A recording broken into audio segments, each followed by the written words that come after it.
Hello everyone, welcome back. आज हम लोग न्यू सब्जेक्ट स्टार्ट करने जा रहे हैं जिसका नाम है data compress.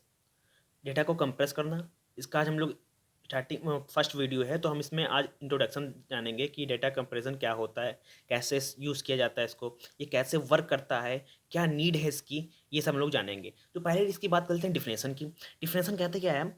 A data comparison is a process of encoding information using fever bit. मतलब कुछ बिट में क्या होता है, हम लोग इनकोडिंग कर देते हैं, कुछ कुछ बिट को मिला के हम लोग क्या कर देंगे, डेटा को इनकोडिंग फॉर्म में कर देंगे और देन हम लोग डिकोड करेंगे using the specific encoding schema.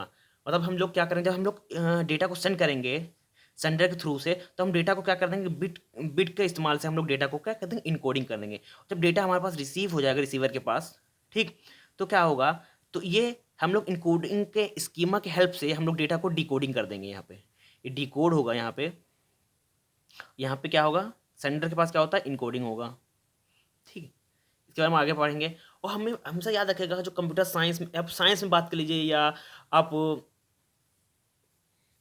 या कंप्यूटर कंप्यूटर साइंस में बात कर लीजिए या आर्ट ऑफ और या साइंस की अगर बात करें हम लोग, तो डेटा हमेशा क्या किस फॉर्म में होता है, कॉम्पैक्ट फॉर्म में होता है। तो information is in a form of contact, अगर हम बात करें कभी भी साइंस या कंप्यूटर साइंस के बारे में। ठीक, अगर हम थर्ड पॉइंट देखें, इसका क्या होता है, compress data communication only work when both sender और receiver of the information understand the encoding schema.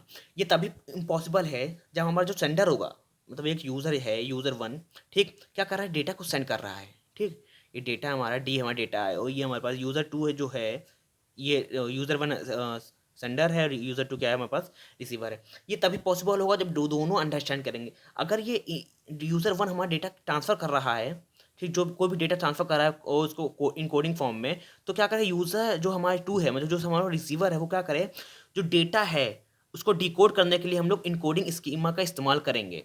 ठीक, अगर इन दोनों के बीच में कम्युनिकेशन नहीं बैठती है, तो डेटा हमारा जब रिसीवर के पास जाएगा, तो ये रिसीवर यूज़र टू क्या करेगा, इसको डिकोड डेटा को नहीं कर पाएगा। ठीक, तो हम लोग क्या करते हैं, डेटा जब जब भी ट्रांसफ़र होता है, तो हम लोग को दोनों के बीच में, सेंडर और रिसीवर के बीच में कम्युनिकेशन को बैठाते हैं। ठीक, अब बात आती है, इसमें दो चीज़ होती हैं जिसमें कंपैरिजन और रिकंस्ट्रक्शन क्या होता है। ठीक, तो क्या होता है, कंपैरिजन क्या होता है, दो टेक्निक पे काम करता है हमेशा। कौन सी दो टेक्निक कह लीजिए या आप एल्गोरिथम कह लीजिए, अगर बात करें ये एल्गो एल्गो बात कर लीजिए, एल्गो है ये, या बोल लीजिए टेक्निक है, ये दो टेक्निक पे काम करता है। कैसे काम करता है वो समझते हैं हम। एक हमारे पास डेटा है, ठीक, मान लीजिए पहले ये हमारे पास यूज़र है, यूज़र क्या है, एक्स वन हमारे पास यूज़र है। ठीक, ये क्या कहता है, डेटा को ट्रांसफ़र करना चाहता है। डेटा क्या है हमारे पास, डेटा है कुछ भी 1001 है, डेटा है। ठीक, ये क्या करेगा, इसको क्या करेगा, कंप्रेस करेगा, डेटा को क्या करेगा, कंप्रेस करेगा। कंप्रेस करने के बाद ये डेटा किस फॉर्म में आ गया, एक्स डैश फॉर्म में आ गया। ठीक, कंप्रेस कर देगा, मतलब डेटा को किसी फॉर्म में, अगर वन को अगर हम लोग कैरेक्टर फॉर्म लिख दें, या को हम लोग को वन को जीरो लिख दें, जीरो को वन लिख दें और वन को जीरो लिख दें, इस फॉर्म में अगर डेटा को मान लीजिए उसने कंप्रेस किया। ठीक, ये है, ठीक, ये क्या है हमारे पास, सेंडर है। ये हमारे पर कौन सी टेक्निक हमने इस्तेमाल की, इसमें पहली एल्गोरिथम लगाई, वो क्या है, कंपेरिजन। हम लोग कंप्रेस किए डेटा को, उसके बाद क्या किया, कंप्रेस होने के बाद ये डेटा चला गया किसके पास, एक्स टू के पास। एक्स टू क्या हमारे पास क्या क्या है, रिसीवर है। ठीक, एक्स टू के पास क्या क्या है, डेटा चला गया। अब यहाँ पे जो एल्गोरिथम लगेगी, हम लोग ने कंप्रेस कर लिया, अब यहाँ पे जो एल्गोरिथम लगेगी वो क्या लगेगी, रिकंस्ट्रक्शन का। हम डेटा को रिकंस्ट्रक्शन करेंगे। ठीक, अब हम लोग को डेटा तो ये है ना 101, हम लोग ने कंप्रेस किया, किस फॉर्म में आया, 010 फॉर्म में आया। अब हम लोग को जब रिसीवर के पास डेटा पहुंचेगा, तो हमको डेटा कौन सा चाहिए, ये डेटा चाहिए 101 वाला। तो क्या करेगा, रिकंस्ट्रक्शन जो एल्गोरिथम करेगी, क्या रिकंस्ट्रक्शन जो एल्गोरिथम क्या करेगी, इस कंप्रेस डेटा को क्या कर देगी, with the help of encoding schema के हेल्प से इस डेटा को, जो पहले डेटा था 101, उस फॉर्म में यहाँ पे ला देगी और रिसीवर को शो करेगी। ठीक, ये एल्गोरिथम यही काम करती है, कंपैरिजन और रिकंस्ट्रक्शन। कंपैरिजन क्या करेगा, डेटा जो जो सेंडर सेंड करेगा उसको क्या कर देगा, कंप्रेस कर देगा। कंप्रेस क्या होगा, एक्स टैक्स फॉर्म में उसने कंप्रेस कर दिया डेटा को। अब ये कंप्रेस, ये हम यहाँ पे जो क्या करेंगे, न्यू डेटा, इसको लिख देंगे न्यू डेटा।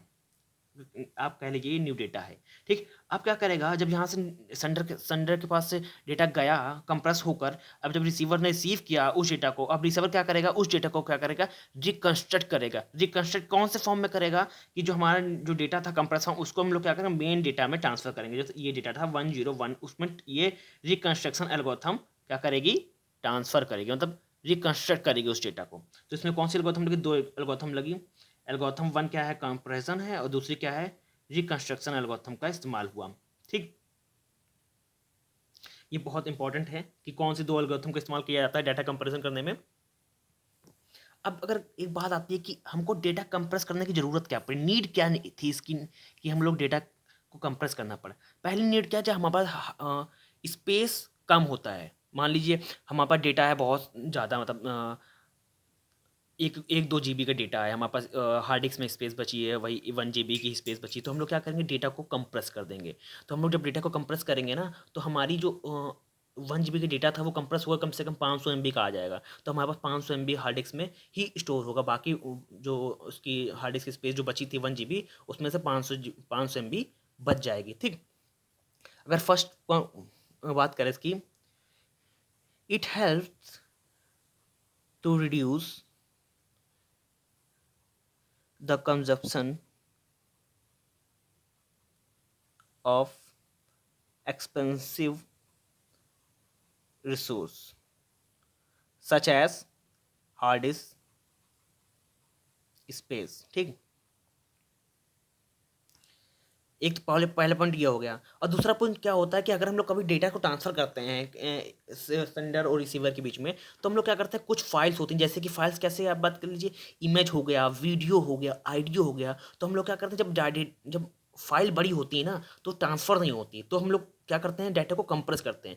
कंप्रेस करेंगे वो डेटा क्या हो जाएगा, उसका जो साइज हो जाएगा वो क्या होगा, लेस हो जाएगा, ठीक। तो वो इजिली ट्रांसफ़र हो जाता है। तो ये दूसरा पॉइंट यही है कि हम लोग जब भी डेटा को ट्रांसफ़र करते हैं, ठीक, अगर ज़्यादा अमाउंट का ह्यूज अमाउंट ऑफ डेटा है, अगर बाइट है, बिट्स है, ठीक, तो उसको क्या कर लेंगे, हम लोग कंप्रेस कर लेंगे, और तब उसको हम लोग ट्रांसफ़र करेंगे सेंडर टू रिसीवर, और रिसीवर क्या करेगा, उस डेटा को फिर क्या करेगा, अनकम्प्रेस्ड करेगा, ठीक, with the help of algorithm reconstruction. ये इसकी दो नीड है, कि ज़्यादा अमाउंट ना ले, ज़्यादा सॉरी स्पेस ना ले हमारी फाइल, और ट्रांसफ़र करने में ईजिली हो। Thank you everyone.